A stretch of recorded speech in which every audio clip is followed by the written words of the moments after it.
అందరికీ నైపుణ్యత పెంచాలంటే ప్రతి 6 మాసాలకు ఒకసారి శిక్షణ ఏర్పాటు చేయాలి.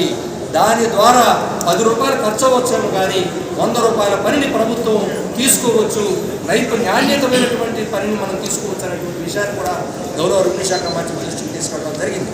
అదేవిధంగా మరో ప్రధానమైనటువంటి అంశం, అతి ముఖ్యమైనది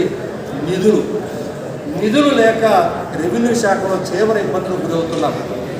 కనీసం తహసీల్దారుకి మరి ఇచ్చేటువంటి అద్దె వాహనాలు నెలకు 35 రూపాయలైతే 35,000 రూపాయలైతే మాకు నెలకు వస్తుంది.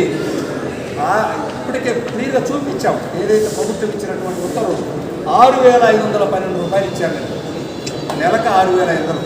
సో ఇలా అన్ని రకాల నిధులు అంటే ఆఫీస్ ఎక్స్పెన్సెస్ కానీ అంటే స్టేషనరీ కొనేదానికి నెలకి 411 రూపాయలు ఇచ్చారు. అదేవిధంగా ఆఫీస్ మెయింటెనెన్స్కి 24 రూపాయలు నెలకి ఇచ్చారు. అదేవిధంగా అడ్మినిస్ట్రేటివ్ ఎక్స్పెన్సెస్ 18 4 రూపాయల 50 పైసలు ఇచ్చారు. అదేవిధంగా ఇంటర్నెట్ ఛార్జీలకి 4